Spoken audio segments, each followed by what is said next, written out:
Attention, soldiers, you are now entering the war zone. Please keep close to your compatriots and have your weapons at the ready. If you would like to skip the introduction, please fast forward to about 7.5 minutes. And now, poets at war. Once, there were 4 children, whose names were Peter, Susan, Edmund, and Lucy. Suppose I'm writing a novel. I write, Mary laid down her book. Next moment came a knock at the door. For Mary, who's got to live in the imaginary time of the story, there's no interval between putting down the book and hearing the knock. But I, her creator, between writing the first part of that sentence and the second, may have gone out for an hour's walk and spent the whole hour thinking about Mary. We make things by the law in which we are made. We create because we are created. In a hole in the ground, there lived a hobbit. One ring to rule them all, one ring to find them, one ring to bring them all in the darkness bind them. Tolkien and Lewis, both in their way, lifted me out of this world to show me a thundering beauty. And when I read the last sentence and came tumbling back to earth, I could still hear the peal. I hear it to this day.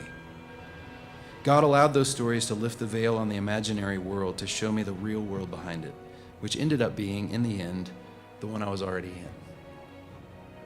The real world, at least in part, isn't out there somewhere, nor is it in my mind. It's here, right under my feet, all around me. Tolkien and Lewis held the fabric of Narnia or Middle-earth in one hand and clutched our world in the other, building a bridge across which we could set out for perilous realms and yet return safely with some of the beauty we found there. My first and last philosophy, that which I believe in with unbroken certainty, I learnt in the nursery. I generally learnt it from a nurse, that is, from the solemn and star-appointed priestess at once of democracy and tradition. The things I believed most then, the things I believe most now, are the things called fairy tales. We live in a moment that's unlike any other moment, a moment of bizarre tyranny, a moment of overreach. I was nearly torn apart by a crazy doctor. A moment of fear. It's like, and how are we living? How are we standing up in this moment? I was made asleep by a bunch of mangy pirates. Are we full of joy? Like, are we characters who are full of joy and unafraid? I'm eaten. Got that? Eaten by a fire-breathing dragon. And not to mention being tossed, squashed, and scared practically to death. It's like, how do we image God in this particular narrative in which we've been placed, in this chapter? And we get trained for that by reading about Sam and Frodo and Aragorn and Gandalf, and reading, Charlotte's Web and Animal Farm, and reading about Prince Caspian. Like, when you're little, you read those things and you read stories when you're older, and it reinforces what is the courageous action of a character in this moment. Yet you stand before me. Well, yeah. Think, boy. What kind of an adventure would you have had if I brought you here with a turn of the page? I wept bitterly, and then I said to myself, when everything happens quite miserably, then He sends help. I have always read so. People must first of all suffer a great deal before they can bring anything to accomplishment. God, who at various times and in various ways spoke in time past to the fathers by the prophets, has in these last days spoken to us by His Son, whom He has appointed heir of all things, through whom also He made the worlds. For I consider that the sufferings of this present time are not worthy to be compared with the glory which shall be revealed in us. For the earnest expectation of the creation eagerly waits for the revealing of the sons of God.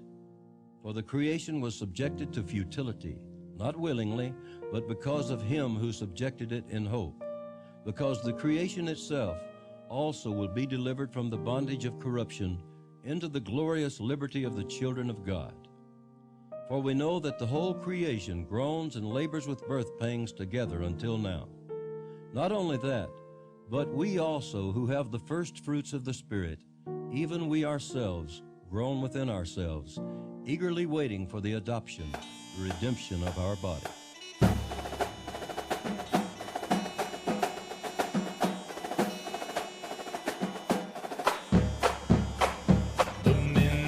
minstrel boy to the war is gone. In the ranks of death you'll find him.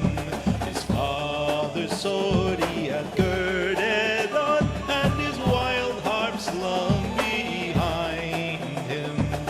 God of song, said the warrior bard, though all the world betray thee, one sword at least thy right shall guard, one faithful harp shall praise thee.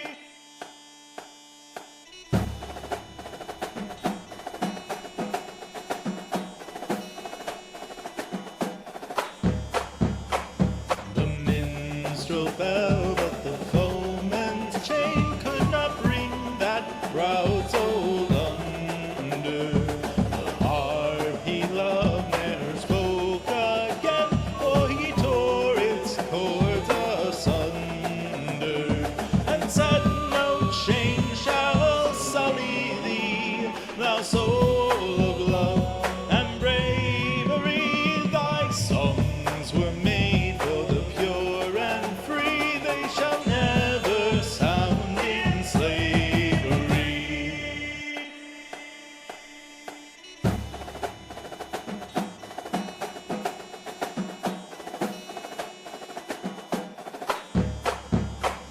The chains upon the people came, and they gave away their freedom. No prophets left, they then grew lame, they accepted their false kingdom.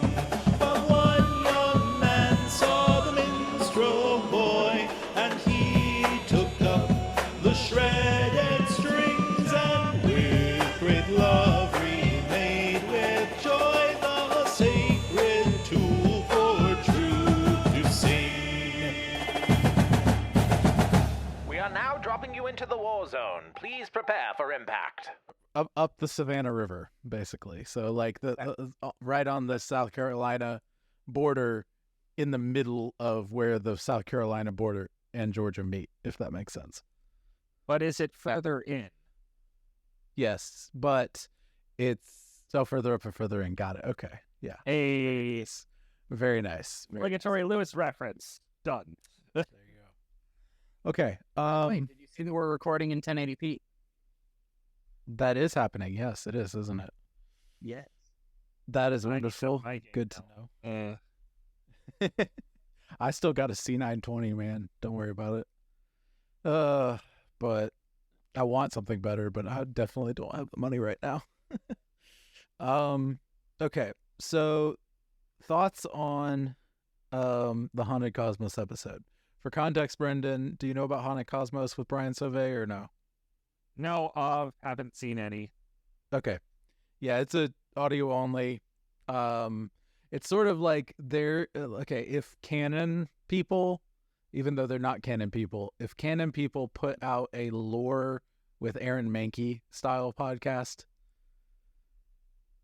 So I don't know if you know that one. Basically, it's scary stories of high strangeness, and they're Christians talking about it, stuff like what we do all the time. Yeah.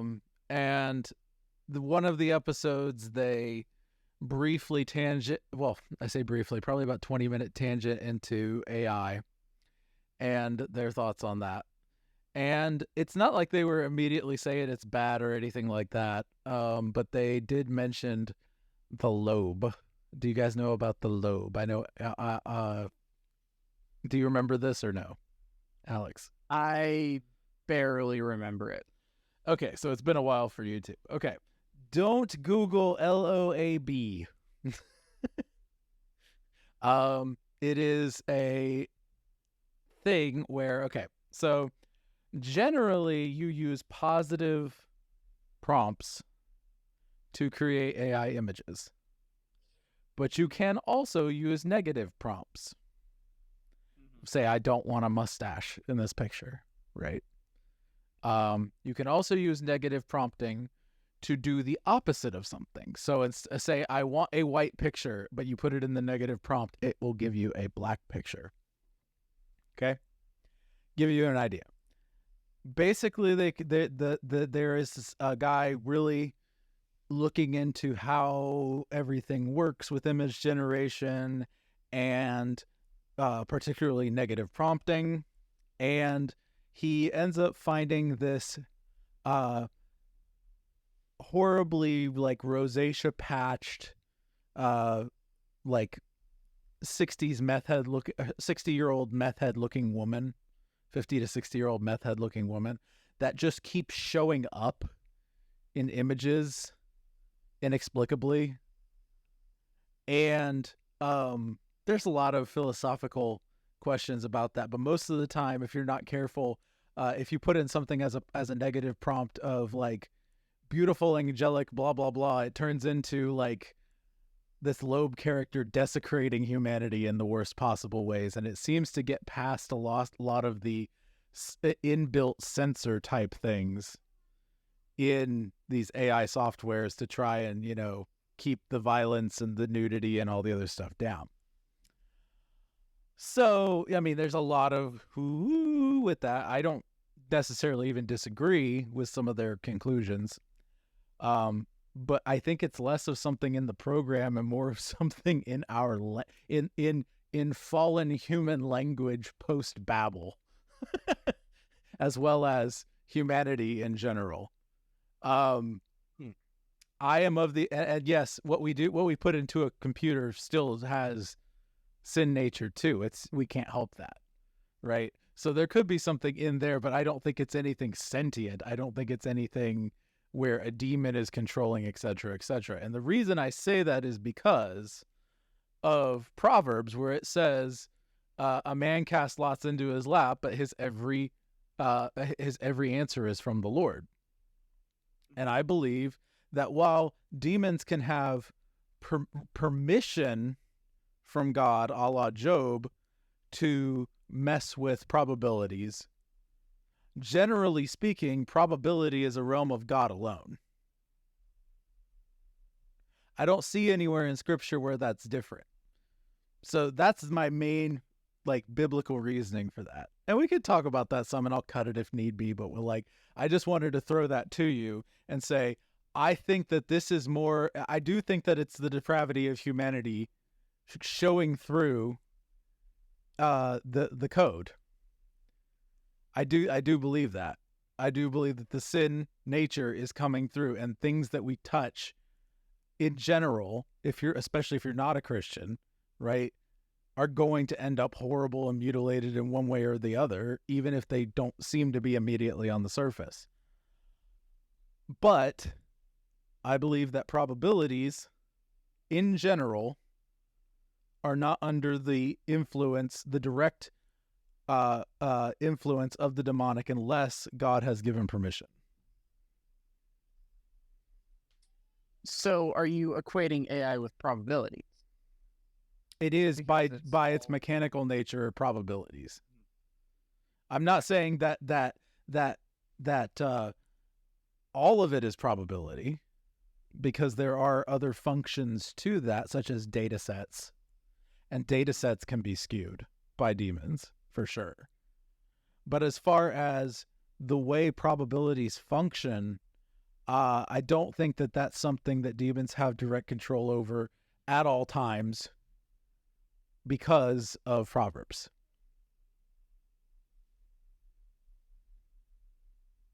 That's an interesting take. I think that that's I have a problem with Reformed people not taking that verse into account at all.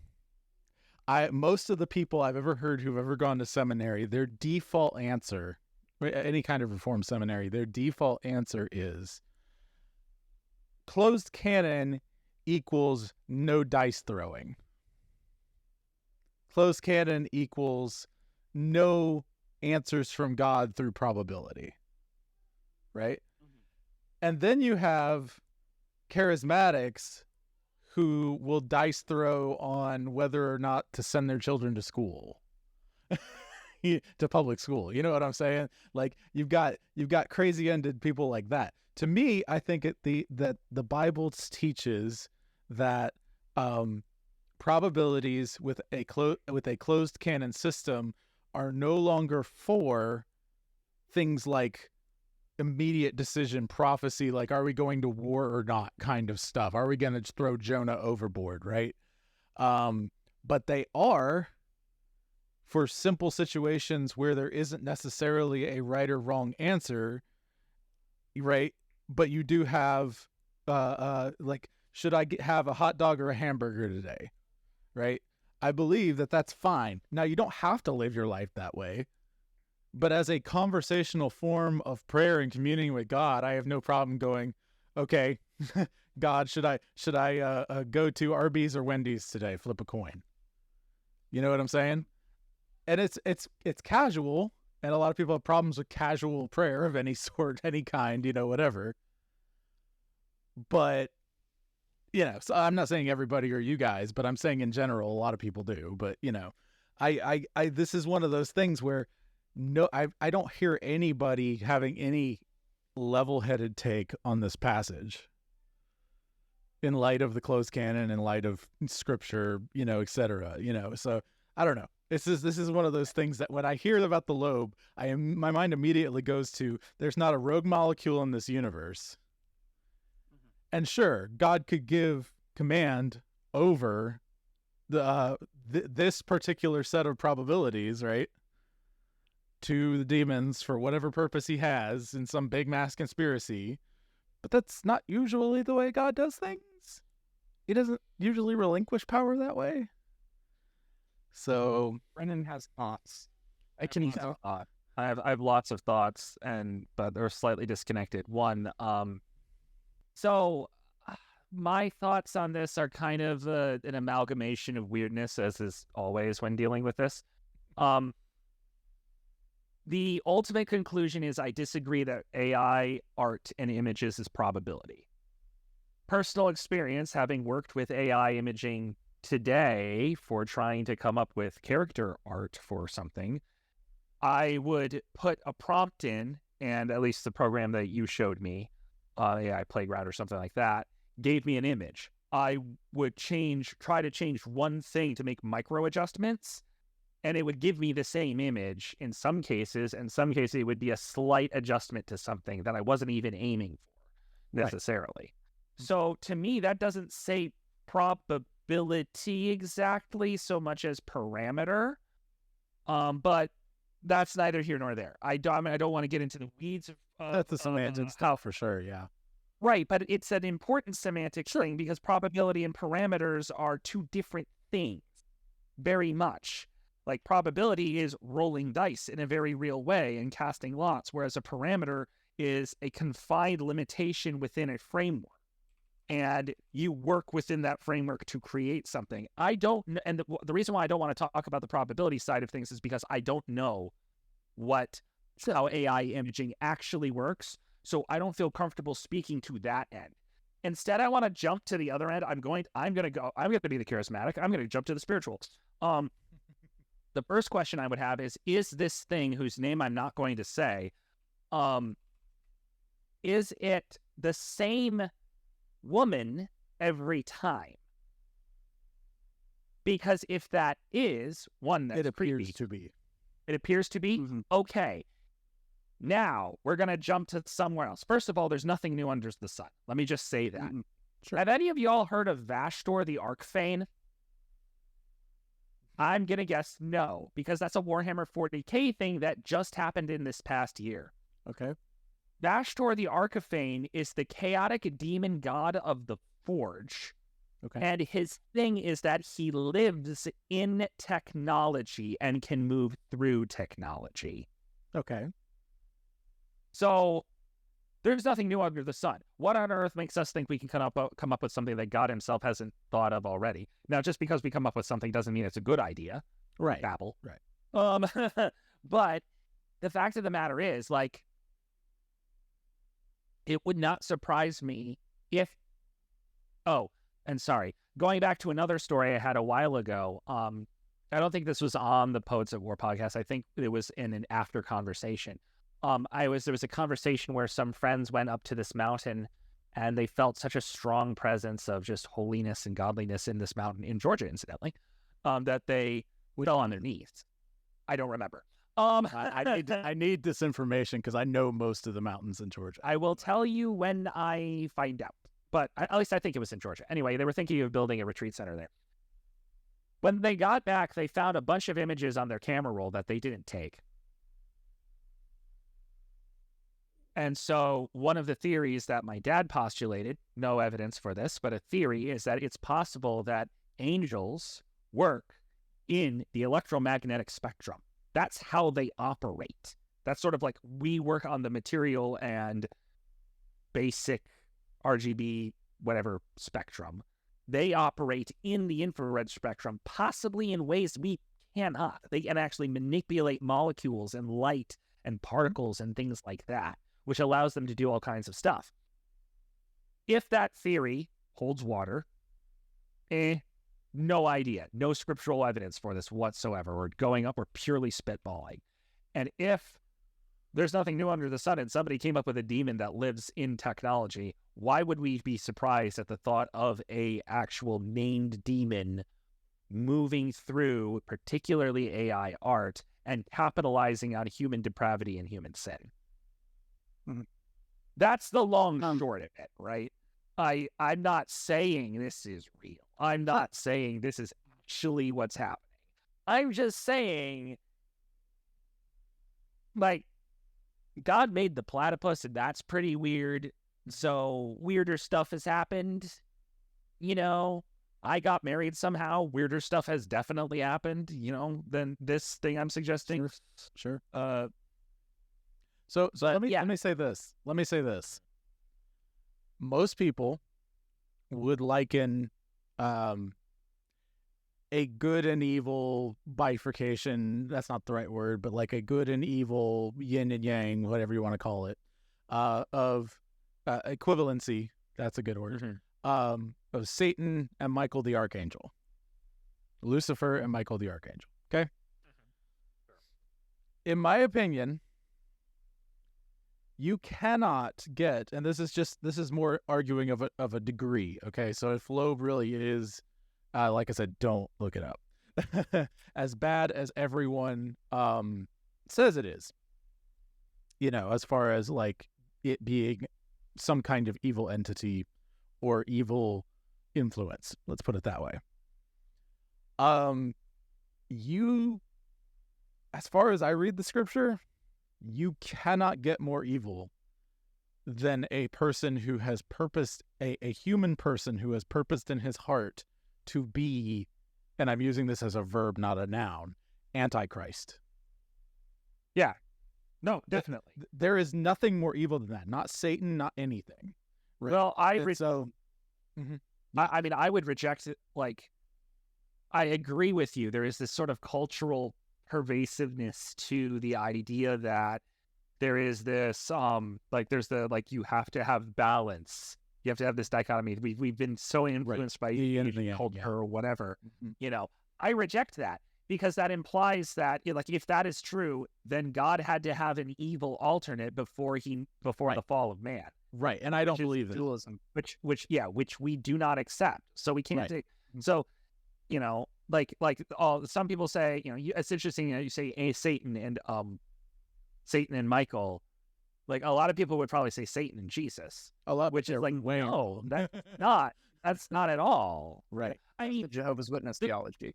Yeah, it is. One, but two, it's also like, I mean, the only way you could possibly get there is if you're talking about a court of law where Satan is the accuser and Jesus is your defense.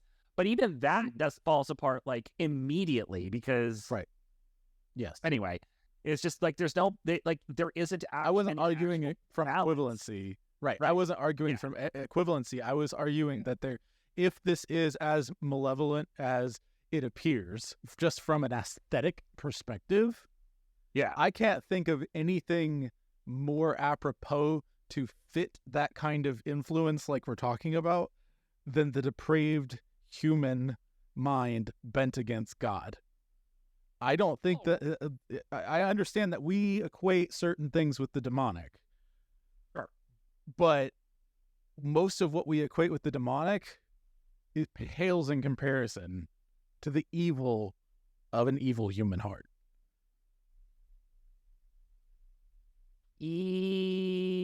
Yes. Yeah. But I would argue that I would argue that the point of Screw Tape wasn't get him to do X. It wasn't, oh, you need to get him to cheat on his wife with this specific woman. Correct. No, it is you need to make him feel unsatisfied. And by being unsatisfied, he makes software to satisfy him, and it ends up having this horrible, evil alter side. That's what I'm arguing for, right? Yeah. Sure, right. But I would also say that just as demons poke people to doing things, they also can hitch a ride on our action, if you will. Oh, sure. Yeah. So that's what I'm saying. I'm not saying that, but the thing, I'm not going to say its name because I don't want to. I say its name because I have power over it. Anyway. Yeah, okay, fine. Okay, fine. But I'm not saying this lobe thing is like actually like it's doing stuff. I'm just saying that it managed to hitch a ride, and now whenever it gets an opportunity, it can pop its head up possibly. Sure. If that is what's happening. I'm not saying that's what's happening. Sure. But right. Weirder stuff happens. These are the unhinged takes. This is the unhinged portion of Skinny Branches. Poets at War. Yeah, Skinny Branches, yes. Rule number 104 in your handbook. Always watch out for skinny branches. We'll be right back on Poets at War. Attention all Christian writers and creative peoples. Are you searching for a place to share your work and receive encouragement from fellow wordsmiths? Look no further than the Broodcast. Inspired by the legendary Inklings of old, a group of writers who banded together during the Second Great War. The Broodcast is your monthly gathering for inspiration, fellowship, and critique. Join us as we share our stories and support our fellow soldiers on our creative missions. Enlist in the Broodcast community today at joshuadavidling.com/brood. Travel cyberspace. Serve the greatest cause. Join the ranks of the Brood today. Imagine if you had everything Tolkien ever wrote. Well, you can't have his, but you can have mine. The Ling Lyricanium is $10 a month, and you can find it at joshuadavidling.com/LL. That's joshuadavidling.com/LL. Steel yourselves, men. It's back into the fray on this episode about narrative play. So, any which way, our talk today is actually on, what was my term that I sent to you guys? A collaborative narrative play, right? Collaborative narrative play, whatever you want to call it. All right, yeah. So, let me see here. Narrative play in general. Yeah, let's do that. So, one of the reasons I wanted to bring this back up, I talked about it once when I had the Reed brothers on, Daniel and Aaron, and they were in an episode of Poets at Work fairly early on, and I wanted to talk to them because they were both homeschooled and they grew up doing pretend play, LARPing kind of a thing in the backyard, and that's the best. It really is. I know that people just like really rag on the sort of contemporary man-child LARPers, but like to me, like family LARPing is one of the greatest things in existence. It really, really is. I still have not played a game of Dungeons and Dragons. I know just about everything from a surface level you can know about it. I'm not gonna say I know everything about it. That's not true. But like all the other sorts of, role-playing games and stuff, I've created a few that are based on, cards or dice or something really simple. I've done freestyle role-playing through narrative writing. I've done the e-fetting, which I've talked about at length on here. But I really wanted to talk about this partly because we're going to be starting the Brood Quest soon, and we're already working on a few things there. Brendan, thank you for bringing that to the Discord server. You guys can check that out. But it's not up and running fully yet, but jump in. I'm excited to get to it when I have some time and join in with you guys. But I just think this topic and this I kind of want to talk about the stigmas. I kind of want to talk about the concerns, but I also want to talk about what we've experienced and why this is an exciting thing and why it brings people together and all that stuff. So, Brendan, I think you probably have the most experience of us here. Do you want to open things up and just go where you want to go? Well, I've been playing role-playing games since second grade. I started with my dad, mom, and sister all playing RuneQuest when we were in Germany, and they considered part of it to be kind of part of my education, which sounds weird until you kind of realize what's going on. First of all, you're using your imagination. Second of all, it uses math regularly. And third of all, the GM or DM, depending on what game you're playing, they mean the same thing, is the one who controls the story. I say controls, but we can caveat that later. But if the DM does not feel comfortable with something, or if the DM does not want to include something, he just doesn't have to include it. He can squash it, and he can squash it real easily. If a player tries to cause issues and include stuff that the DM doesn't want to include, the DM's word is the final say. It's like a referee. And yeah, and it's very much like a referee, actually, yes. In fact, in some games, they're called the referee, but we're not going to get into that. But at that point, you need to talk with the DM, and the players need to talk, and they need to figure out, is this player someone we still want to play with, because they're trying to bring up these subjects we don't care about. So I think the idea that D&D is teaching like Satanism, I think that's a whole load of crock. It's ridiculous. It's ridiculousness from people who don't understand what's going on. The fact of the matter is, the original D&D was based off of J.R.R. Tolkien. Mm-hmm. You know, they tried to get the rights to have the game be in Middle Earth. The Tolkien estate said no. So all they did was they just changed names. Hobbits became halflings, Balrogs became Balors, etc. You know, if you know where to look, you can find things. Ents became Trents. They literally just added TR in front of Ent. Oh no. You know, so completely changed the nature of the thing. Completely changed the nature of the thing. It's still a walking, talking tree. So yeah, this will make sense in a minute and why we're getting into narrative play, right? I will tell about that in a second, like, because you want to talk about like the stigma and the social elements, but you also want to talk about the good things. And not just tabletop, but your experiences with tabletop. So continue. Yeah. You've got mechanics precede intent, and intent precedes mechanics. And these are the two ends of the spectrum, and all games, I would argue, fall somewhere in the middle here, right? Mechanics precede intent are games like D&D 3.5, Pathfinder, arguably D&D 3.0, GURPS. What that says is, like, if you want to do something, there is a rule on how to do it. And if you do not have the skill, feat, item, stat, whatever, you cannot do the thing. And what this means is, if the game doesn't have a rule for it, because the players have been conditioned that the mechanics precede the intent, if the game doesn't have a rule for it, you can't do it because there's no mechanic in place. You go to the other side of the spectrum, you get intent precedes mechanics, where you say, I want to do something. Right. And then the DM and the rules are so loose, like the mechanics are so loose that you go, I want to use X to do this thing. And the DM will either say, okay, or the DM will say, I want you to use this skill instead.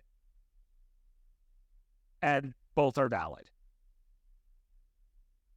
And so what you end up with is I think this tends to favor narrative play more, but narrative play is also in here because it is the limitations of your character, because ultimately characters, I think it was Brandon Sanderson who said that the limitations of magic are more impressive than are more important than what the magic can do. It's the same with characters. The limitations of the character are more important than what the character does. So Yeah, both are fine, like finding ways of limitations, but just one I think happens to tell story better. That's why BroodQuest is Fate system. Fate is extremely intent precedes mechanics. And because we've got a bunch of writers, some of which I'm sure are afraid to do math, let's do the mathless one. Well, not mathless, but let's do the one with less math, the one with tons of math. Yes, please. Yeah. But like narrative play also can include like war games. If you're talking miniature war games, you got two armies fighting each other, and then the dice can tell stories, and you can come up with stuff. We're talking imagination, you know. So, yeah, like I don't know why I went off on that tangent originally, but it was just sort of I've been playing since second grade. I've been playing since second grade. I DM'd when I was in like third or fourth grade for the first time with my family. My sister and I used to LARP outside.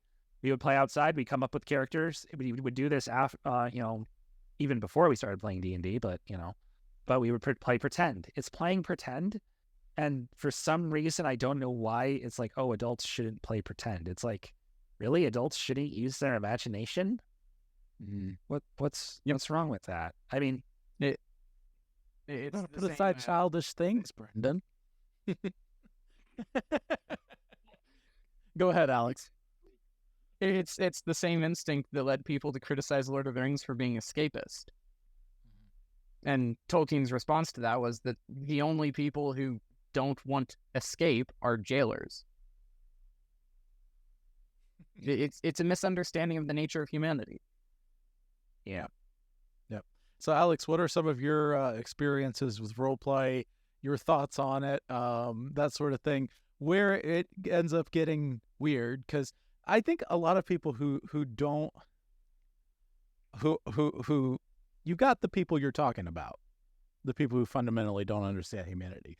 But then you have people who look at, and Brendan, don't rush to the aid of anime here. I'm going to say something about anime. Just give me 1 second, okay? It's not a bad thing. A lot of people look at folks who are into anime, and because of all the necessary and unnecessary associations with anime culture, they say, how can you appreciate or enjoy? Okay. I feel like the same thing happens for role-playing, especially for LARPing. But I want to get your thoughts on the people who are just trying to be conscientious, and if you can, slip in your own experience with role-playing in general. Yeah, so as far as role-playing goes, to start there, I have to start in a really weird place for this conversation, but my family loved Adventures in Odyssey. Still do. We listen to it on road trips, all that fun stuff. And one of the episodes of Adventures in Odyssey is the Castles and Cauldrons, which I think still haven't listened to yet. Oh, it's it's actually a very funny episode. It's a very funny episode. But one of the things that gave me the most joy of anything listening to Poets at War whenever I was running through it was Phil Lawler saying, yeah, that was a mistake. Because my parents were extreme.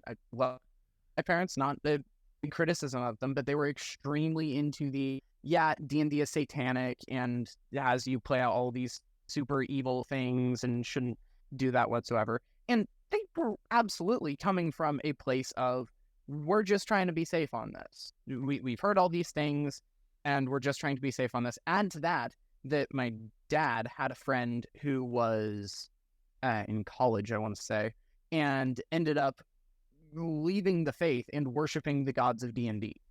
Right. Because that's like where he lived. That was his imaginative world space. And so eventually his imagination took over there.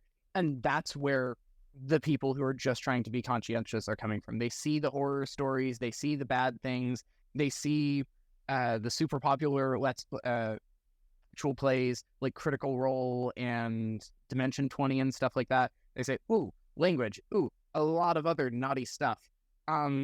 We don't want that. No, that definitely not that.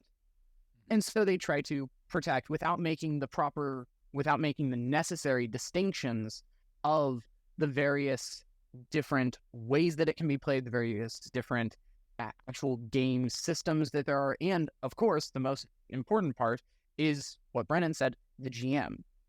And you can take basically the worst system ever created, and if you have a good GM, everybody at the table is going to have a good time, because one of the biggest things about being a GM is knowing when to say, we're keeping this, we're throwing that away. You can have the most rules-heavy system, the most mechanics proceed intent system ever created, which GURPS is my chosen system generally, and it's very much in that realm.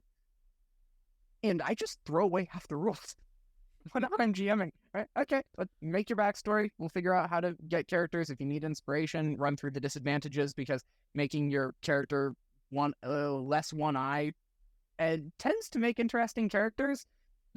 But focus on that and throw out anything that isn't helpful. And that's what people who are just dead set against role-playing don't understand, simply through lack of knowledge, lack of interaction. That's my thought, at least. Go ahead, Brendan. I sort of wanted to sort of chime in a couple points, sort of springboarding off of Alex. One, it's a game. What you said about as long as everyone's having fun, that's kind of the important thing. This is entertainment. Yeah, you're going to get those weirdos who do things like suddenly start worshiping the gods of D&D. That's really weird, like you don't understand, right? But also you get scenarios where it's like in Broodquest, right? In my system, there's a polytheistic world, because that's currently how the cultures understand, and that's sort of a part of the thing. Am I saying that the world is the real world is polytheistic? No. It's a plot device, not a worldview statement. Right. So, yeah, it's just sort of it's just a couple of things. I don't want to start getting into all the defense, but yeah, there are bad elements, and yes, there are bad elements to anime. There are but I would argue a lot of people, I know some people who were oh, you shouldn't watch anime because of hentai. And I'm okay, so don't read books because there's smut. Right. Exactly. Be consistent. You know? I will bring up another example of this, and this is a culture thing too, because each of these is a culture thing ultimately. I actually heard from your dad on the podcast recently. I also heard from my the pastor I grew up with.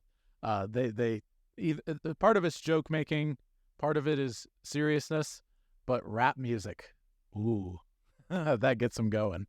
The thing is, culture wise, yeah, rap culture. What brought about rap culture? Terrible stuff. I'm not going to even go into details because everyone knows. Even people who like rap music know. But the fact is that what it is beyond the culture is percussive voice performance. It is less melodic and more percussive. Ultimately, it's using your voice as a drum with rapid fire lyrics. Not always rapid fire, because a drum can beat slowly, a drum can go fast. But essentially, you're drum soloing your voice. That's what it is at its core, right? Role-playing at its core is using your imagination to step out of your shoes into a different situation and to play with ideas. It is a less completed version of writing a novel. It really is. I would argue it's a more collaborative version of writing a novel. It absolutely is. Yes. Absolutely. And I would I've played with a number of DMs over the course of my time. Sometimes you run in Pathfinder modules where the story is laid out and it's just a matter of going through the dungeons, rolling dice, killing things, but all the decisions are pretty much laid out before you. You don't really make any meaningful decisions that can change the course of the story.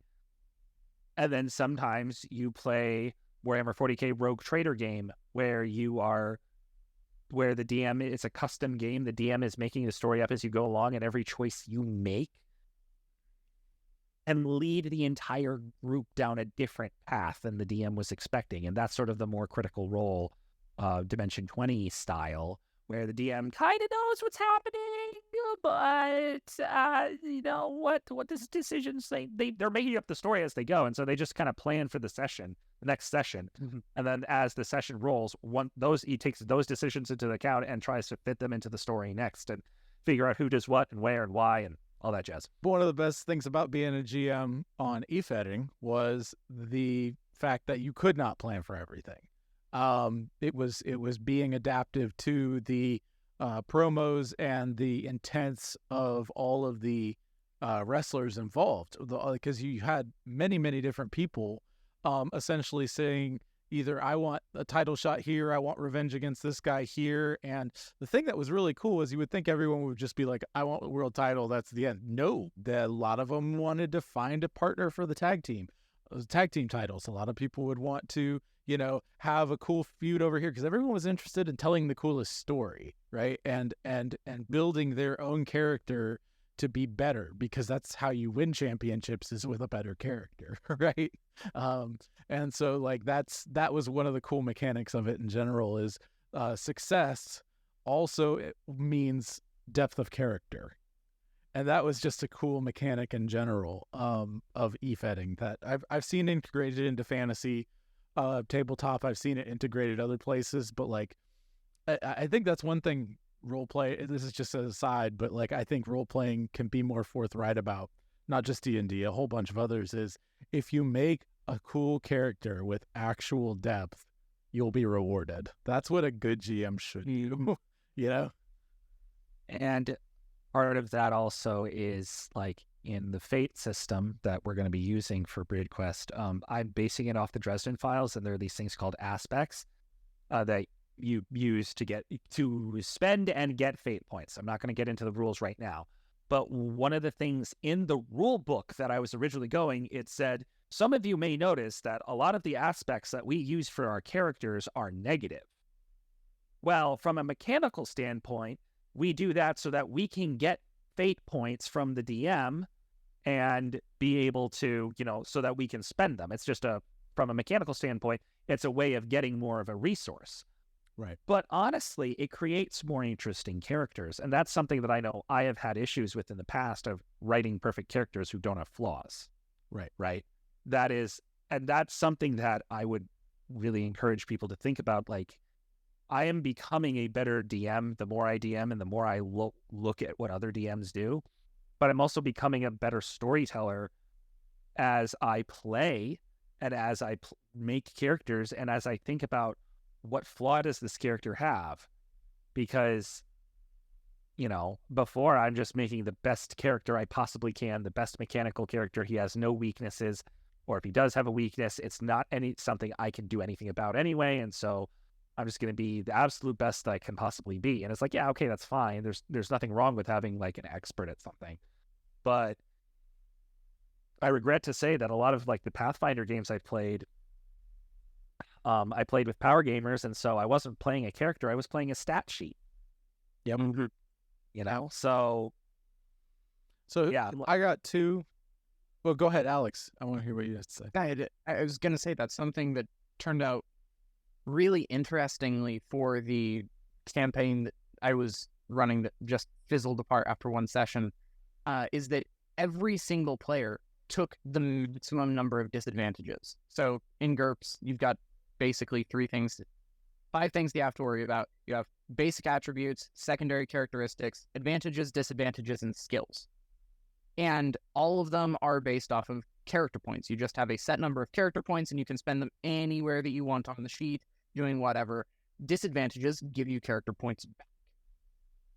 Every single player took the maximum number of disadvantages. And none of them took the same disadvantage. Actually, I think all of them took Pyromaniac, because we are all a bunch of pyros. But other than that, they all had different disadvantages that worked in with the characters.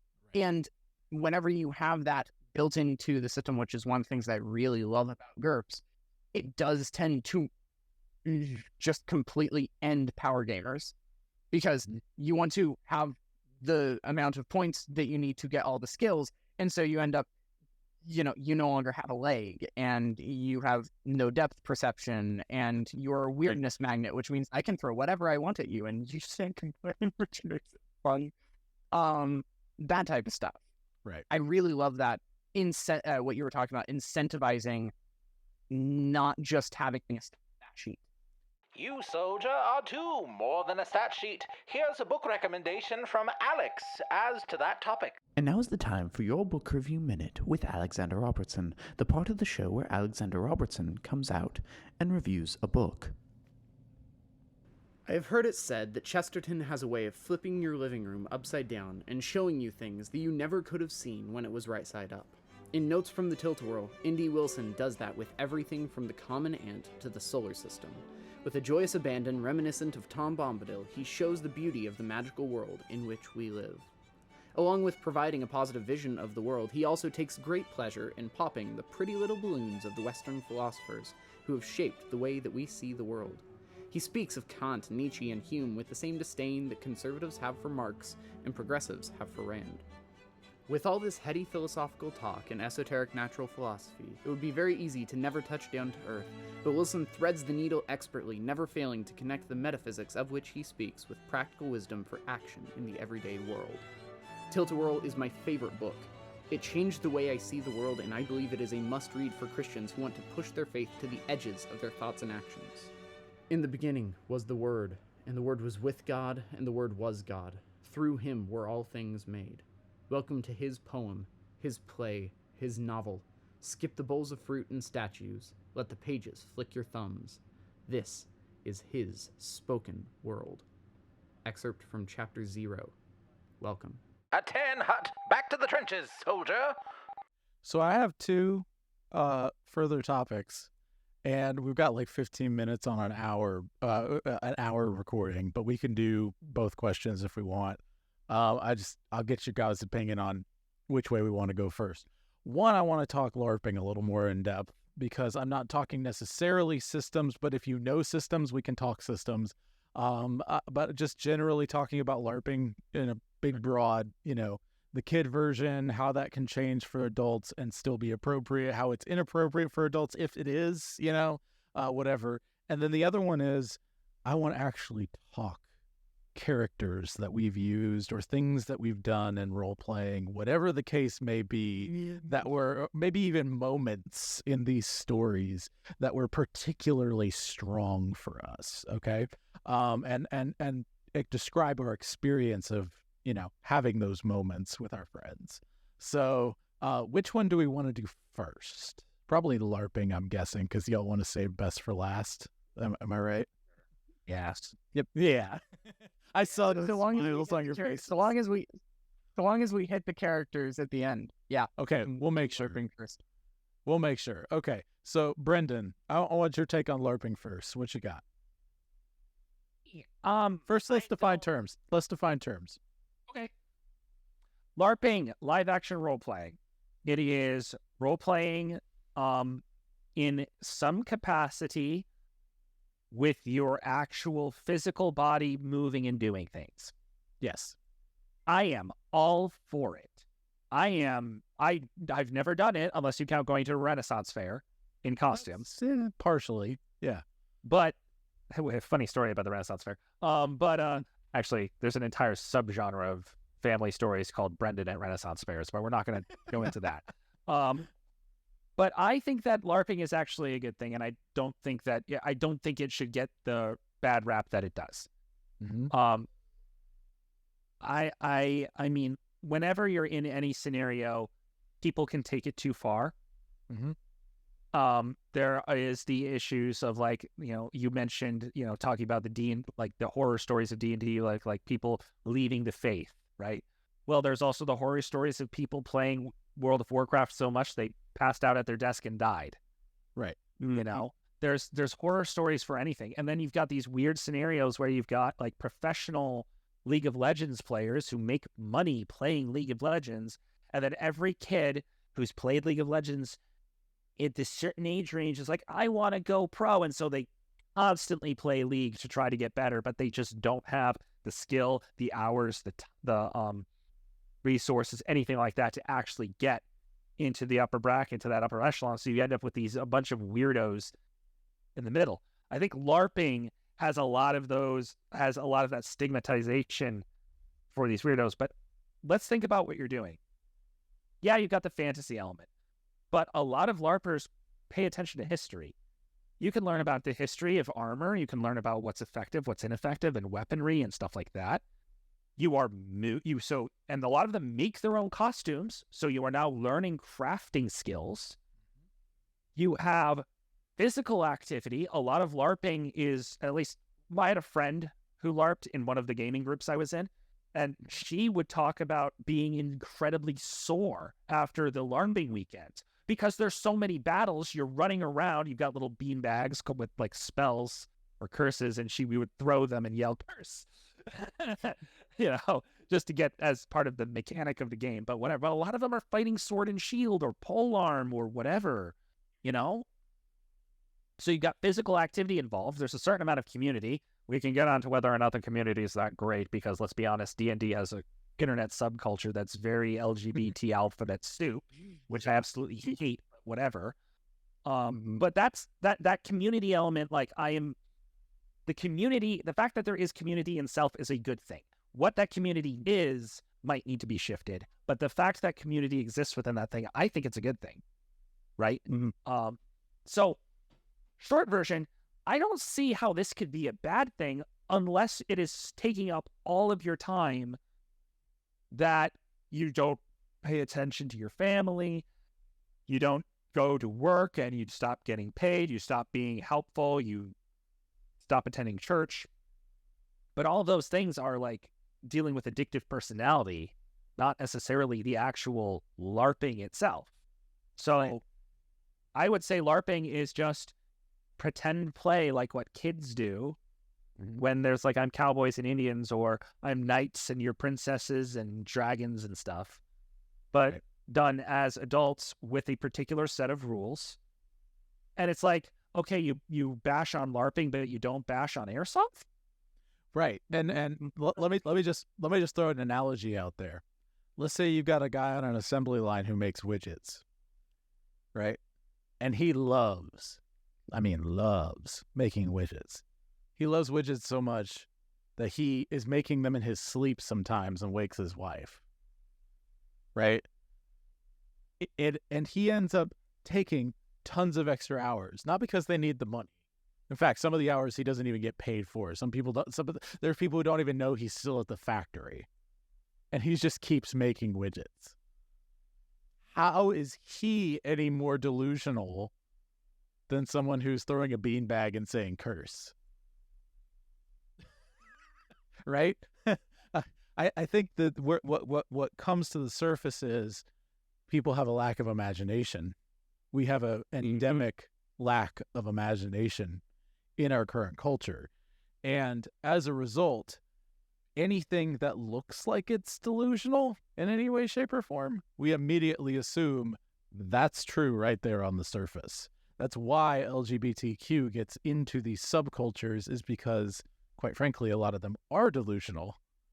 And the fact is, they go from delusional to, oh, there are rules that can govern this delusion? Sweet. I like that. Right? And so, I mean, they're progressing backwards to more order at that point, right? Yep. And so there's not a problem with these sorts of things when you understand them for what they are. Think about rap music, like I talked about. Pastor Joe called From the Pulpit rap music the death rattle in the throat of a dying culture more than once, right?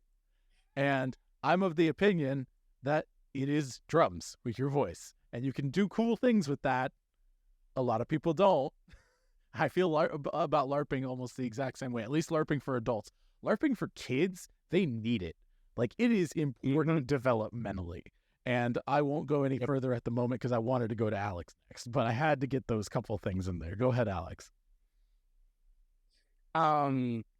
My only experience with LARPing is through watching YouTube videos, specifically from Living Anachronism, who's a channel that I highly recommend everybody go look at, and Skill Tree, which, based off the subscriber count, everybody has probably already heard of. They go in and do LARPing, and whenever they're talking about the events that they go to, I don't get how people can actually know what it is. Like, not have a just weird view of it, live action role play. So you just like go into a field and do stuff, but like have actually seen what it is and would be against it, because it's going to, like, Reckoning happened earlier this year, and they go to a place in Indiana, I think it was, where there's an actual physical castle, and they have game masters saying, okay, this is the world, this is the story, this is all this type of stuff. There's going to be battles here, here, and here. Go make your story. And they actually did. They would go around and they would eat, and I hear that last year's was better than this year's was, but they would be telling their own stories inside of that, just moving around and actually having physical activity and stuff like that. I don't get how people can look at that and say that it's a bad thing. I just don't understand it. But also, that being said, I have no experience with it personally whatsoever. I've never known anyone when you were a kid and anything like that. I played pretend and stuff like that with my sister all the time. Counts. Okay, if we're counting that, then yes. But as far as like having known the term and doing stuff like that, I've got very little experience with it. I just don't, based off of what I'm saying, I don't understand how people could come to those conclusions. Mm-hmm. Real quick, I just want to throw something in there, springboarding off what you said, Joshua. People saying you look at it and it's delusional. I was talking with a friend of mine about D&D. We were coming up with alternate rules. We were springboarding ideas for alternate rules for Ranger in 5th edition, because Ranger in 5th edition isn't that great. Right. But his grandmother came down and she was listening in the conversation. And she goes, "Are you talking about D&D?" And we're like, "Yeah." And she goes, "You know that isn't real, right?" See, this is where pro wrestling. This is where This is where pro wrestling gets the exact same thing, and pro wrestling are like the redheaded stepchildren of the D&D people, like for real. Like, so many people, you know that's fake, right? I'm like, you do realize I'm watching an extended stunt show with role playing mixed in, right? Because I think that's cool. It's like at the time I didn't get mad, but like looking back and thinking about it, I'm like, why didn't I get mad? Why didn't I get mad? Yeah, how stupid do you take me for? Anyway, sorry, continue. Yeah, well, I think we covered LARPing pretty good. Alex, do you have anything else? Because you didn't immediately like anything else you have, or we can move on to the moments. The only thing that I can think to say past that is that the end point of this, the end point of the argument against imagination, that needs to be a term, is I've had people close to me have this opinion. I believe they still have it, but it's anything, fiction is a waste of time, I think is the phrase that was used. Mm-hmm. That's the end point. You can't salvage, you can't say, I would never say full stop that fiction is a good thing at all. In total, everything under the banner of fiction is good. Obviously untrue. But whenever you are criticizing that because that's not real, right? Right. That doesn't have anything to do. Or whenever you're watching a movie, well, it's because the writers wrote it that way. Right. That type of thing. The end point of that is nothing that isn't, dense theology, if you want to, if you take it out, slippery slope argument, all that fun stuff. To the end of the logic, though, it's anything that isn't dealing directly with God is unimportant. Right. I don't understand how you can live in that world. I don't understand how people can live in that world. So I just find it really interesting. I looked up imagination on thesaurus.com, I went to look at the antonyms. The antonyms: concrete, the fact, ignorance, inability, reality, truth, death.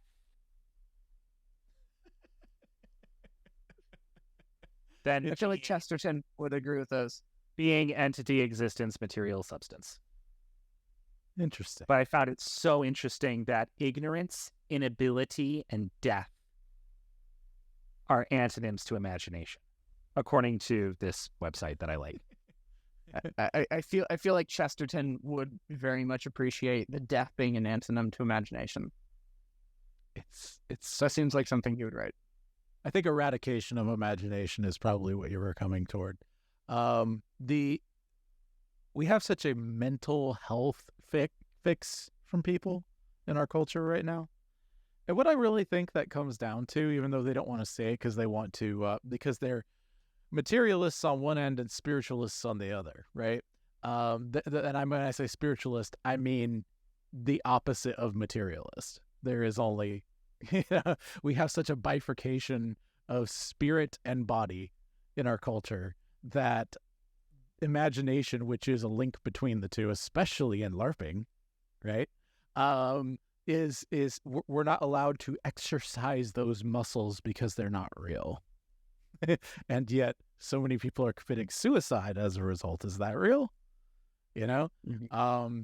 This is yet another reason why doing this kind of thing with people and engaging those muscles together as one is as uplifting and edifying as a barn raising, right? You are essentially raising a barn with your mind when you play D&D or when you go LARP, right? And that's why I think it's so important to the both the spiritual and physical health of our culture.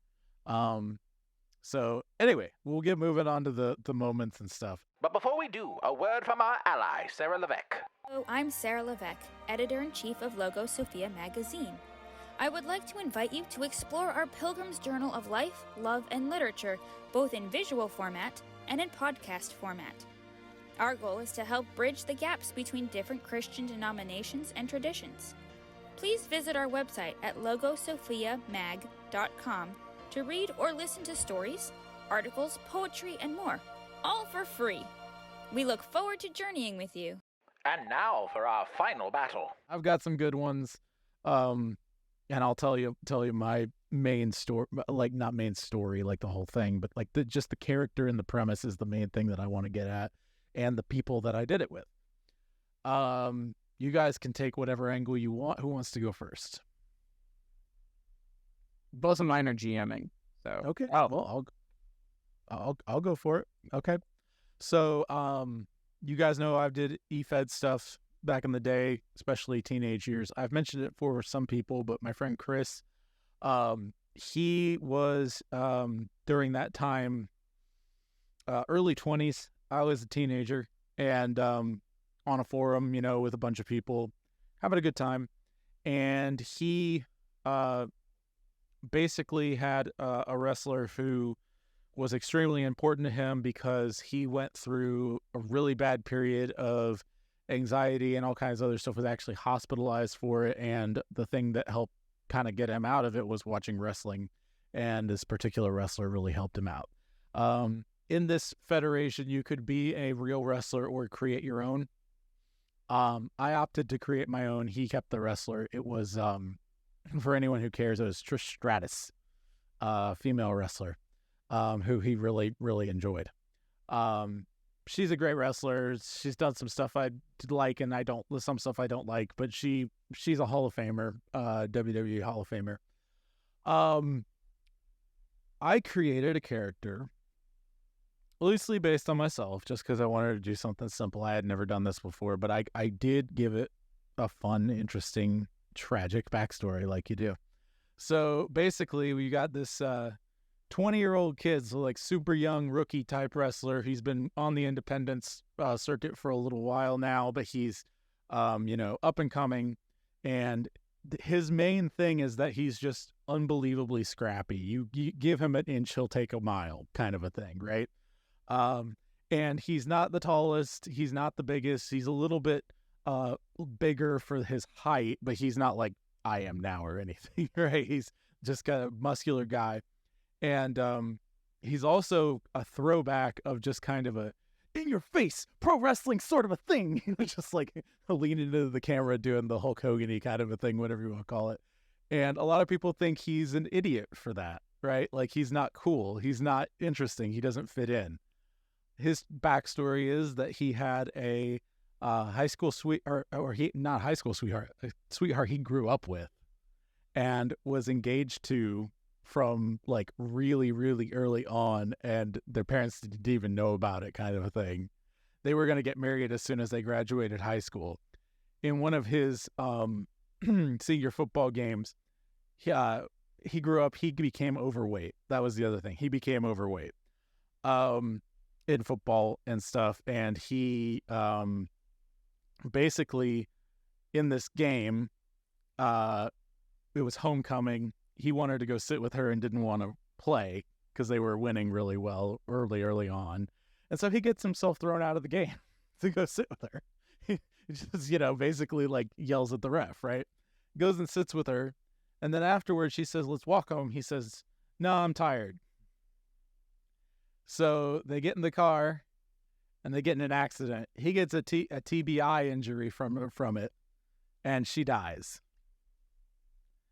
And the whole thrust of my role-playing with Chris was centered around Trish who is an older woman in the situation, trying to figure out what's with this young rookie. Originally, she's like, well, I can manage you, and my career is going downhill, so yours is going uphill. I can manage you, I can teach you, etc., and it'll be good for me and good for you. She's trying to glom onto that at first, right? But like, he doesn't want to tell her anything about his past, and it just is this great back and forth story that became just an amazing journey for the two characters.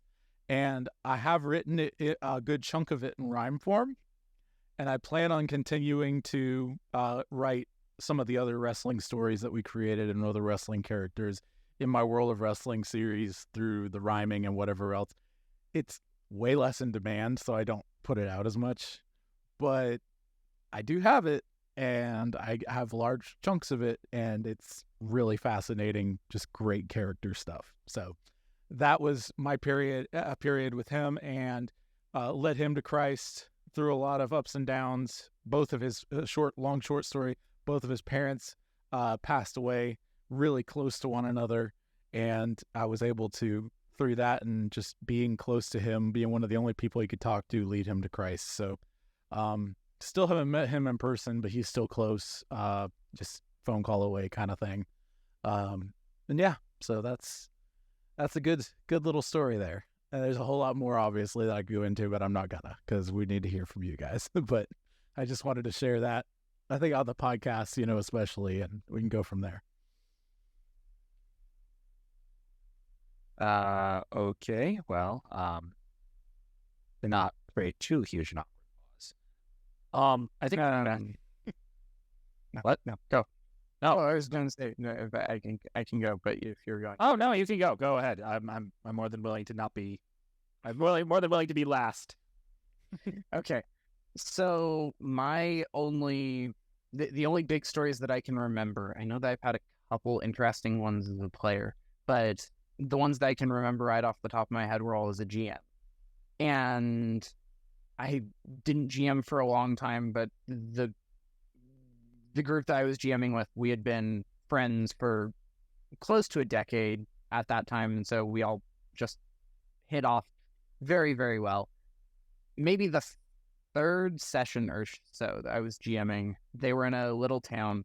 My best friend was trying to protect his brother's character, who had ticked off one of the local bar owners, and they had the entire town coming after them. And so Luke was playing John, so I'm just going to call him John. John led them off of the main trail onto a branching trail and climbed a tree after he outpaced them. And this giant, like 9 foot tall, think cave troll from Lord of the Rings giant, is lumbering after him with like 40 townspeople armed with crossbows and bows and swords and stuff going after them. And John says, okay, I have to kill Anton, or he's not going to stop hunting these guys, and these guys are my friends. And John was built out to be this kind of dark, brooding character, and so this was, him showing a light side. And so he ends up climbing on a branch over the road, waiting till Anton the giant is right under him, jumping off with his 2 swords, and implanting his 2 swords into the back of the giant, killing him. Flips forward, lands on his feet, cool guy pose, swords at his back. Then he gets hit with like 42 arrows. He loved it. I loved it. We all loved it. It was fantastic. One of the best moments from that game. The other moment was immediately following that. My sister's character she was playing an elf, and elves in my world are basically pre-Edenic humans, or pre-fall humans. They just don't have the burdens of original sin on them.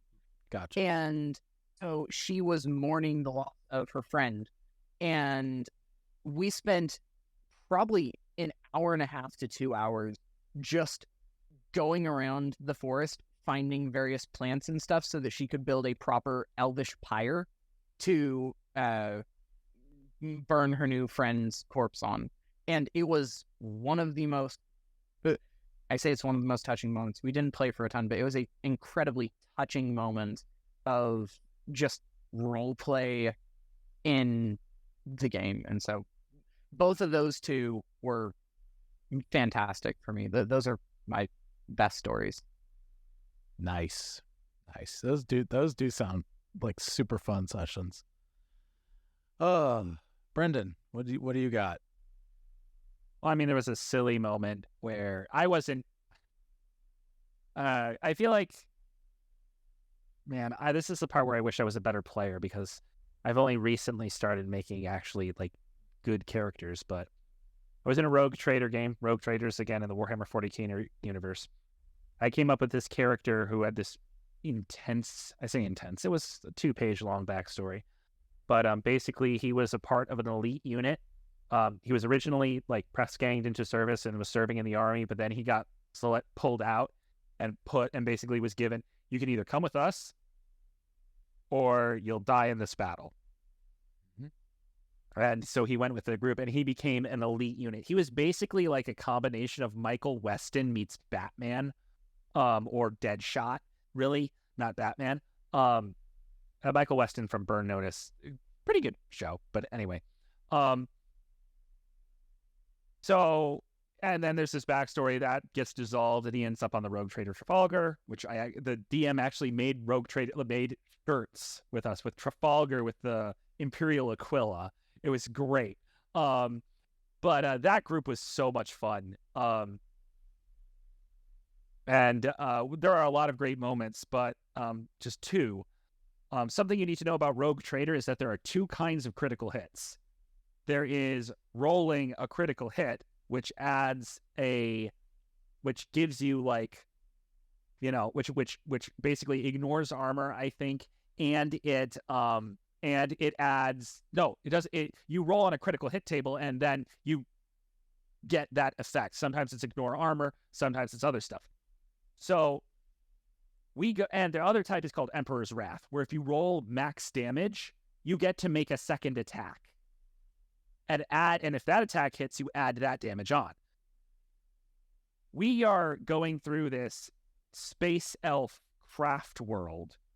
It's what it sounds like. And we get to the center, and this has been overrun by aliens from the Alien movie. They're called Tyranids, but they're xenomorphs, basically. And there's this thing in the middle, like with craters like sticking up. My character is a sniper, so he goes into a sniper position. It's the center room, it's large enough, whatever. Everybody else heads up toward this crater, and the fighter, stormtrooper of the group, runs up, drops a crack grenade in and rolls backward and pulls out his melt-a-gun. Melt-a-guns are really strong. And he's like, gets ready, blows up in the thing, and it wakes up the Carnifex. Now, the Carnifex is a huge Tyranid. Absolutely massive, has all kinds of attacks. It's like tethered to all of these like biomass things that are feeding it life. Its guns are not guns, it sprays bio ammunition and stuff. Fighter wins initiative. Rolls. Critical hit. DM rolls on the chart. Meanwhile, the fighter rolls damage. Max damage. Emperor's Wrath. Rolls again. Critical hit. Rolls damage. Max damage. Because here's the thing about Emperor's Wrath. It can keep going. Max damage. Emperor's Wrath third time. Rolls again. Misses. The DM is just meanwhile is looking at the book and he goes, I kind of closes the book, sets it down. So I got explodes ammunition. This is a bio monster. Its ammunition is inside it. Right. The entire Carnifex explodes. Guess who's all right next to the Carnifex? The party. Guess what the Carnifex does? Rolls an attack because of the explosion. It critically hits. Rolls on the critical hit chart. Explodes ammunition. The party explodes. The Carnifex explodes. My character, who's the only one who was far away, sitting in the sniper position, is just watching through the scope going, well, it was the funniest thing. And the DM, he was mad because he had this whole multi-phase fight set up. Everything was like, anyway, that's a mechanical funny thing that happened. Oh, for sure. That's amazing. The other story that I want to get to, which is sort of more of my character to show off who my character was, because this was the best character I've ever made. We were going through an Eldar fortress that before we got hired by them to go to the craft world, we crashed on this planet. We got shot down and we were trying to figure out who our enemy was. We finally figured out it's Eldar, and we are in this Eldar base that was formerly a human base, but we're not getting into that. The first thing we do is we come up with this plan because we got to move through a whole bunch of rooms that have these Eldar in them. And we come up with this amazing strategy where the fighter blitzes the room and shoots people, and he keeps going to the next door. Meanwhile, my character comes in and, with the help of another character, pushes a table and blocks a door off to the side because it was a series of identical rooms, right? With a door in front and a door to the left with a desk. And so it would do, or some kind of table. And because all these rooms were identical, because they were for office or whatever, we would just go room to room to room. And the fighter was a good enough fighter that he could just kill whatever Eldar was in the room, and we would be able to prevent reinforcements from coming, forcing them to run around and come through the direction we're going. And we pulled this stunt off with only one person getting wounded. Like once. It was a pretty bad wound, but we were able to recover it. And it was amazing. But the next fight, bad rolls combined with stuff, we ended up dying. Now in this game, you also have fate points that you can spend to re-roll. Or if you die, you give up a fate point and you live. So the entire party loses a fate point because we die. When we wake up, and my character is the first character to wake up. And he wakes up, he's in a hospital bed, sort of, and he's looking around and there are Eldar around him. The Eldar are keeping him alive. So he and I say, all right. My character sits up, kind of gets up. He's obviously bruised. And I look at them and go, wow, that was bad. And he looks up at them and goes, all right, how may I be of service? Because he knew that they wouldn't have kept him alive unless they wanted something. There was no reason for them to have let us live. And so that element of being able to look at a situation, analyze it, and come to a conclusion, and then immediately just cut to the problem because he was the ship's seneschal, that was the character. And everyone was like, wait, what? Huh? It was fun. The DM was like, I'm glad you asked. So it's just like, boom, cool character moment. Yeah, even if it is in the middle of us losing. yeah, totally. Yeah. Well, that is awesome. Well, guys, check out the Brew Quest and our Discord channel. It's gonna be lit. Do people still say that? I do. Lit. Especially if there's exploding bioammunition. We're not doing that, kid. Okay. That's the dream sequence. That's the dream sequence. Yeah, sure. Okay. Any which way, y'all. Be your family's bard. Do not turn to the right or to the left, and the Lord will be with you wherever you go. We'll see you next time in the trenches on Poets at War. There they go. Of songs said the warrior bard, though all the world betray thee, one sword at least thy right shall